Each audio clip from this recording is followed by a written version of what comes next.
दोस्तों, आज का ये वीडियो मेडिकल स्टूडेंट्स के लिए है और आज इसमें हम ये जानने की कोशिश करेंगे कि हम स्केपुला की क्लिनिकल एनाटॉमी कैसे समझें। देखिए, स्केपुला बोन एक बहुत महत्वपूर्ण बोन है अपर लिम्ब की। और आप सामने देख रहे होंगे ये जो पिक्चर है, इसमें जो स्केपुला देखने में लगती है वो एक बुल यानी कि गाय या सांड जिसको भी आप कहें, उसके सिर के समान आप इसको देख देख सकते हैं। बिल्कुल ऐसे ही रिजेंबल होती है, जिसमें कि दो हॉर्न या दो सींग पीछे की तरफ मुड़े हुए या पीछे की तरफ निकले हुए होते हैं। ये दो सींग आप समझ सकते हैं। तो ओवरऑल यदि देखें तो एनाटॉमी बस स्केपुला की यही है। तो आइए अब इसको और इलेबोरेटिंग वे में हम जानने की कोशिश करते हैं। तो ये बुल का हेड है, एक एंटीरियर व्यू है, दूसरा पोस्टीरियर व्यू है।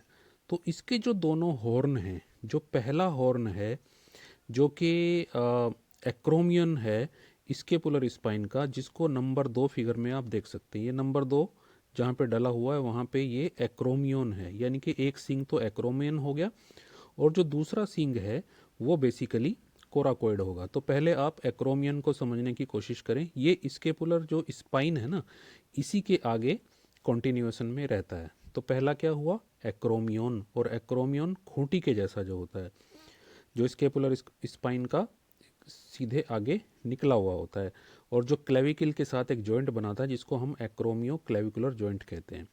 तो जो दूसरा सींग होगा उस बैल का या गाय का, वो कोराकोइड प्रोसेस होगा, जिसको कि आप नंबर 1 पर यहाँ पर देख सकते हैं। और कोराकोइड का मतलब क्या है? कोराकोइड का मतलब है कोवे की चूंच के जैसा, जैसे कोवे की चूंच होती है उसके जैसा। तो ये आप देख सकते हैं, ये गोल सी चंचू के समान, चोंच के समान निकली हुई जो स्ट्रक्चर है, ये कोराकोइड प्रोसेस है। तो कोराकोइड के बारे में आप जान गए होंगे, कोवे की चोंच के जैसा। तो दो यहाँ पे प्रोसेस हुई, एक्रोमियन और कोराकोइड।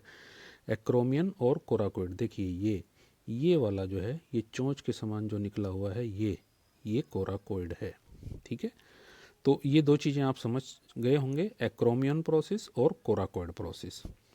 अब बात आती है यहाँ पर बेसिकली नेक की, यानी कि ये जो बुल का नेक है, ये क्या है? ये नेक ऑफ ह्यूमरस है, क्योंकि ह्यूमरस यहाँ पे जुड़ी होती है। ये देखिए, ये बेसिकली जो ह्यूमरस है, ये जुड़ी होती है स्केपुला से ग्लिनोइड कैविटी में।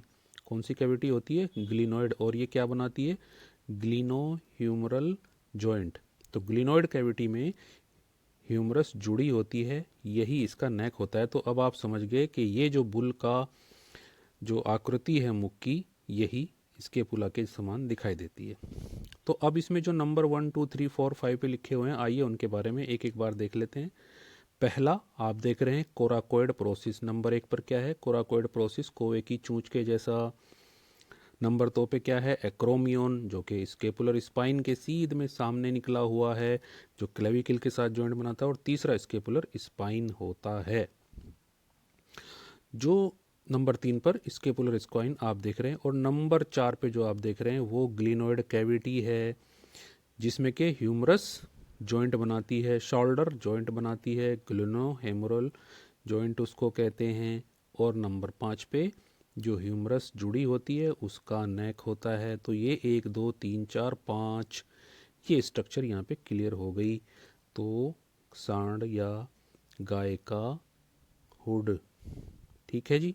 अब आइए देखिए, क्लिनिकल एनाटॉमी के लिए तो इतना ही पर्याप्त है, लेकिन अब हम इसका थोड़ा सा डिटेल में भी जान लेते हैं। देखिए, ये आप देख रहे हैं कि ये जो निकला हुआ पोर्शन है बाहर की तरफ कोवे की चूंच जैसा, ये कोराकोइड प्रोसेस है। वो देखिए उधर की तरफ जो कोवे की चूंच की तरफ निकला हुआ है, पोस्टीरियर व्यू है। ये इधर वाला एंटीरियर व्यू है। तो दोनों में देख लीजिए, ये एक्रोमियन है।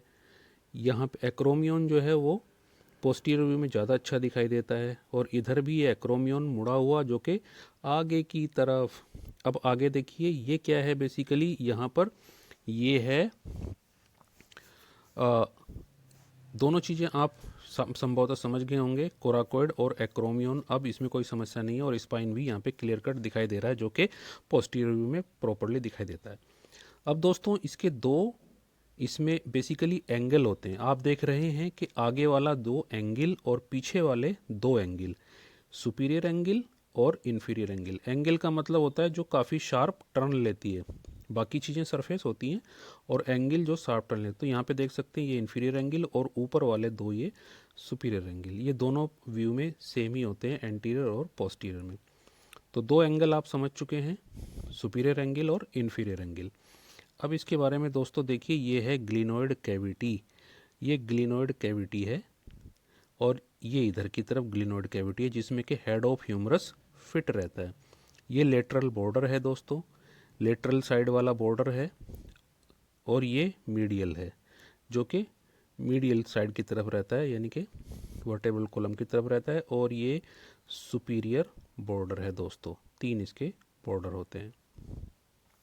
तो यहाँ पे एक क्लैरिटी आ गई है लेटरल बॉर्डर, मीडियल बॉर्डर और सुपीरियर बॉर्डर की।